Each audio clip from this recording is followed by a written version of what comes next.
മഴ തോരും മുമ്പ് സീരിയലിന്റെ ഇന്നത്തെ എപ്പിസോഡാണ് കേട്ടോ. വൈജയന്തി വന്ന് അലീൻ്റെ അടുത്ത് ചോദിക്കുന്നുണ്ടേ, നീ എന്താ രോഹിത്തിന്റെ മുറിയിൽ ഒരു പെണ്ണ് വന്ന കാര്യം എന്നെ വിളിച്ചു പറയുന്നത്? നീ എന്തിനാ ബാലേന്ദ്രനെ വിളിച്ചു പറഞ്ഞത്? അത് മേഡത്തിന്റെ നമ്പർ എൻ്റെ കയ്യിൽ ഇല്ലല്ലോ, അതുകൊണ്ടാണ് ഞാൻ സാറിനെ വിളിച്ചു പറഞ്ഞത്. അപ്പോൾ സാറിന്റെ നമ്പർ നിനക്ക് എവിടുന്ന് കിട്ടി? അതാ ജ്വല്ലറിയിലെ കലണ്ടറിൽ ഉണ്ടായിരുന്നു, അത് നോക്കിയിട്ട് ഞാൻ വിളിച്ചതാണ്. ഈ വീട്ടിൽ എന്തെങ്കിലും ഒരു കാര്യം നടന്നാലുണ്ടല്ലോ, അതാദ്യം നീ എന്നെയല്ലേ വിളിച്ചറിയിക്കേണ്ടത്? ചേടാ, അതിനിപ്പോൾ മേഡത്തെ വിളിച്ചറിയിക്കാൻ എൻ്റെ കയ്യിൽ നമ്പർ ഇല്ലായിരുന്നെന്ന് ഞാൻ പറഞ്ഞില്ലേ. പിന്നെ ഞാൻ ആദ്യം ഈ കാര്യം പറഞ്ഞത് മുത്തശ്ശിയടുത്താണ്. മുത്തശ്ശിയാണ് പറഞ്ഞത് ബാലേന്ദ്രൻ സാറിനെ വിളിച്ചു പറയാനായിട്ട്. അതുകൊണ്ടാണ് ഞാൻ സാറിനെ വിളിച്ചു പറഞ്ഞത്. നീ എന്തിനാ ആവശ്യമില്ലാതെ രോഹിത്തിൻ്റെ കാര്യത്തിലൊക്കെ കയറി ഇടപെടാൻ നിൽക്കുന്നത്? അത് പിന്നെ അവരെയൊക്കെ ഞാൻ എൻ്റെ ഒരു അനുജനെ പോലെ കാണുന്നത് കൊണ്ടാണ്. നീ ഒരുപാട് അങ്ങ് കാണാൻ നിൽക്കേണ്ട, അവരെയൊക്കെ സ്നേഹിക്കാനേ ഞങ്ങളുണ്ട്. നീ ഒരുപാട് അങ്ങ് സ്നേഹിക്കാൻ നിൽക്കേണ്ട എന്നൊക്കെ പറയുക കേട്ടോ. അപ്പോഴേക്കും അലീന പറയുന്നുണ്ട്, ഈ വീട്ടിൽ നിങ്ങൾ പോയി കഴിഞ്ഞാൽ എനിക്കൊരു ഉത്തരവാദിത്വമുണ്ട്. അതുകൊണ്ടാണ് ഞാൻ ഈ കാര്യങ്ങളെല്ലാം വിളിച്ച് സാറിൻ്റെ അടുത്ത് പറഞ്ഞത്. ഇനി ഇങ്ങനെ സംഭവങ്ങൾ നടന്നു കഴിഞ്ഞാൽ ഞാൻ വിളിച്ച് അദ്ദേഹത്തിനോട് തന്നെ പറയും. ഇനി പറയേണ്ടെന്നാണെന്നുണ്ടെങ്കിൽ നിങ്ങൾ പറഞ്ഞോളൂ. ഇനി ഈ വീട്ടിന് നിങ്ങൾ പോയി കഴിഞ്ഞ് എന്തെങ്കിലും പ്രശ്നങ്ങൾ ഉണ്ടായിക്കഴിഞ്ഞാലും ആര് വന്നാലും ഞങ്ങളോടൊന്നും അത് പറയേണ്ട, ഒന്നും എൻ്റെ ഉത്തരവാദിത്തം അല്ല എന്ന് പറഞ്ഞു കഴിഞ്ഞാൽ ഞാൻ ഒന്നും പറയില്ല എന്നൊക്കെ പറഞ്ഞിട്ട് രണ്ടുപേരും കൂടി അങ്ങോട്ടും ഇങ്ങോട്ടും വാക്കുതർക്കമൊക്കെ ആവുന്നുണ്ട് കേട്ടോ.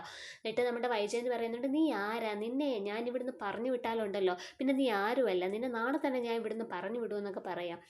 എന്നെ ഒരു തവണ പറഞ്ഞു വിടാൻ നിങ്ങൾ നോക്കിയായിരുന്നല്ലോ, എന്നിട്ട് നടന്നില്ലല്ലോ. നീ എന്താടി പറഞ്ഞത്? നടന്നില്ല എന്നുണ്ടോ? നാളെ തന്നെ നിന്നെ ഞാൻ ഇവിടുന്ന് പറഞ്ഞയക്കും എന്നൊക്കെ പറഞ്ഞിട്ട് വൈജയന്തി അവിടുന്ന് പോകുന്നുണ്ട് കേട്ടോ. അങ്ങനെ രാത്രി ആവുന്നുണ്ട്, എല്ലാവരും ഒരുമിച്ചിരുന്ന് ഫുഡ് കഴിക്കുന്നുണ്ട് കേട്ടോ. അപ്പോൾ അലീന ചോദിക്കുന്നുണ്ട്, സാർ എനിക്ക് നാളെ ഒരു അവധി വേണമായിരുന്നോ? നാളെ എന്താ ഇപ്പം അത്യാവശ്യം? അതെനിക്ക് രേവതിക്കുട്ടിയെ കാണാൻ പോകണമായിരുന്നു, അതിന് വേണ്ടിയിട്ടാണ്. എന്നാൽ നീ ലീവ് എടുത്തോളാൻ പറയുക കേട്ടോ. അപ്പോഴേക്കും നമ്മളുടെ വൈജയന്തി ചോദിക്കുന്നുണ്ട്, നാളെ എങ്ങനെ ഇവർക്ക് ലീവ് എടുത്തു കഴിഞ്ഞാൽ ശരിയാവുന്നത്? അപ്പോൾ അലീന പറയുന്നുണ്ട്, എന്നാൽ പിന്നെ ശരിയാവുന്ന ഏത് ദിവസമാണെന്ന് വെച്ചാൽ പറഞ്ഞോളൂ. ബാലേന്ദ്ര എന്തിനാ ഇവള് ചോദിക്കുന്ന സമയത്ത് തന്നെ അങ്ങ് സമ്മതിക്കുന്നത്? അപ്പോഴത്തേക്കും അലീന പറയുന്നുണ്ട്, ഞാൻ ഇന്നും ഇന്നലെയൊന്നും അല്ലല്ലോ ചോദിക്കാൻ തുടങ്ങിയത്, 3-4 ദിവസം കൊണ്ടേ ചോദിക്കുന്നതാണ്. എന്നിട്ടല്ലേ എനിക്ക് ലീവ് തന്നത്. ഈ ലീവ് തന്നത് ന്യായമായിട്ടുള്ള ഒരു കാര്യം തന്നെയല്ലേ? എല്ലാവർക്കും ലീവ് കൊടുക്കാറില്ലേ? അത് തന്നെയല്ലേ ഞാനും ചോദിച്ചോളൂ.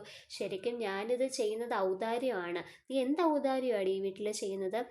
മേഡത്തിൻ്റെ അച്ഛനുണ്ടല്ലോ എന്നെ ഇങ്ങോട്ടേക്ക് വിളിച്ചുകൊണ്ട് വന്നത് മുത്തശ്ശിയുടെ കാര്യം മാത്രം നോക്കാൻ വേണ്ടിയിട്ടാണ്. പക്ഷേ ഞാൻ മുത്തശ്ശിയുടെ കാര്യവും നോക്കുന്നുണ്ട്, ഈ വീട്ടിലെ കാര്യങ്ങളെല്ലാം ചെയ്ത് തീർക്കുന്നുണ്ട്. അത് മേഡത്തെ പേടിച്ചിട്ടൊന്നുമല്ല. പിന്നെ മേഡത്തിൻ്റെ ഈ ആട്ടും തുപ്പും കേട്ട് നിൽക്കാനേ ഞാനല്ലാതെ വേറെ ആരും വരികയില്ല. അങ്ങനെ ആരെങ്കിലും കിട്ടുവാണെന്നുണ്ടെങ്കിൽ നിങ്ങൾ ആരെയാന്ന് വെച്ചാൽ ഇവിടെ അങ്ങ് ജോലിക്ക് നിർത്തിക്കോളൂ, എന്നെ എൻ്റെ കണക്ക് തീർത്ത് നാളെ രാവിലെ തന്നെ പറഞ്ഞു വിട്ടേക്കും എന്ന് പറഞ്ഞിട്ട് നമ്മുടെ അലീന പോകുന്നുണ്ട് കേട്ടോ. അപ്പോഴേക്കും നമ്മളുടെ വൈജയന്തി പറയുന്നുണ്ട്, ബാലേന്ദ്ര നാളെ തന്നെ അവളുടെ കണക്ക് തീർത്ത് അങ്ങ് വിട്ടേക്കണമെന്ന് പറയാം. ബാലേന്ദ്രൻ പറയുന്നുണ്ട്, പിന്നെ ആരാണ് ഇവിടുത്തെ ജോലികളൊക്കെ ചെയ്യുന്നത്? നിങ്ങൾ 3 പെണ്ണുങ്ങളും കൂടെ ചെയ്യുമോ? അങ്ങനെയാണെന്നുണ്ടെങ്കിൽ എനിക്ക് ഒരു പ്രശ്നവും ഇല്ല എന്നൊക്കെ പറയാം കേട്ടോ. നമ്മളുടെ വൈജയന്തി പറയുന്നുണ്ട്, നമുക്കൊരു സെർവൻറ്റിനെ വെക്കാം, അമ്മേനെ നോക്കാം, ഹോം നേഴ്സിനെ വെക്കാം. നന്നായിട്ടുണ്ട്. 2 പേരെ എന്തായാലും ഈ വീട്ടിൽ നിർത്താൻ ഞാൻ സമ്മതിക്കില്ല. ഒരാളെ മാത്രം മതി, ഇവിടെ നിർത്തിയാൽ മതി. അമ്മേനെ നിങ്ങളെയും വേണമെന്നുണ്ടെങ്കിൽ ശിവേട്ടൻ്റെ അടുത്തേക്ക് കൊണ്ടാക്കിക്കോ എന്നൊക്കെ പറയുന്നുണ്ട് കേട്ടോ. അങ്ങനെ പിറ്റേ ദിവസം ആവുന്നുണ്ട്, നമ്മളുടെ അലീനയാണെന്നുണ്ടെങ്കിൽ പോകാനായിട്ട് റെഡി ആവുകയാണ് കേട്ടോ എറണാകുളത്തേക്ക്. മുത്തശ്ശിയുടെ അടുത്ത് യാത്രയൊക്കെ പറയുന്നുണ്ട്. മുത്തശ്ശി ഭയങ്കര സങ്കടമാവുന്നുണ്ട്, നീ പെട്ടെന്ന് ഇങ്ങ് വരണേന്നൊക്കെ പറയുന്നുണ്ട് കേട്ടോ. അങ്ങനെ നമ്മുടെ അലീനയാണെന്നുണ്ടെങ്കിൽ രേവതിക്കുട്ടിയെ കാണാനും അതുപോലെ ചിന്നുമോളെ കാണാനും ഒക്കെ വേണ്ടിയിട്ട് മുത്തശ്ശി അടുത്ത് യാത്രയൊക്കെ പറഞ്ഞ് ഇറങ്ങുന്നുണ്ട്. അപ്പം നമ്മളുടെ വൈജയന്തി ചോദിക്കുന്നുണ്ട്, നീ എല്ലാ ജോലിയും ചെയ്ത് വെച്ചിട്ടാണോ ഡി പോയത്? ഞാൻ ഈ വീട്ടിലെ എല്ലാ ജോലിയും ചെയ്ത് തീർത്തിട്ടുണ്ട്, ഇനി എന്തെങ്കിലും ഉണ്ടെങ്കിൽ പറയ്. അന്നേരം വൈജയന്തി പറയുന്നുണ്ട്, നീ അമ്മയ്ക്ക് ഗുളിക കൊടുത്തോ? അതും കൊടുത്തിട്ടുണ്ട്. എന്നാൽ ശരി, നീ പോയിക്കോ, പിന്നെ നാളെ വൈകിട്ട് ഇവിടെ കാണണം എന്നിങ്ങനെ പറയുന്നുണ്ട് കേട്ടോ. അന്നേരത്തേക്കും അലീന ഇങ്ങനെ ചോദിക്കുന്നുണ്ട്, അല്ല മേഡം, എനിക്ക് 2 ദിവസം ലീവല്ലേ, ലീവുള്ള ദിവസം ആരെങ്കിലും പണിയെടുക്കുമോ? ഇല്ലല്ലോ. അന്നേരം വൈജയന്തി ചോദിക്കുന്നുണ്ട്, നിന്നോട് ഞാൻ പണിയെടുക്കാൻ പറഞ്ഞില്ലല്ലോ. പണിയെടുക്കാൻ പറഞ്ഞില്ല, പക്ഷെ മേഡം ചോദിച്ചതിൻ്റെ ഒരു അർത്ഥം അത് തന്നെയല്ലേ, നാളെ ഞാൻ വൈകിട്ട് ഈ വീട്ടിൽ കാണണമെന്ന് പറഞ്ഞത്. നാളെ എനിക്ക് ലീവാണ്. അപ്പോൾ അങ്ങനെ ചെയ്യുന്നതൊരു നീതിയല്ലല്ലോ മാഡം. കുറച്ചൊക്കെ നീതി ആവാം എന്നോട്.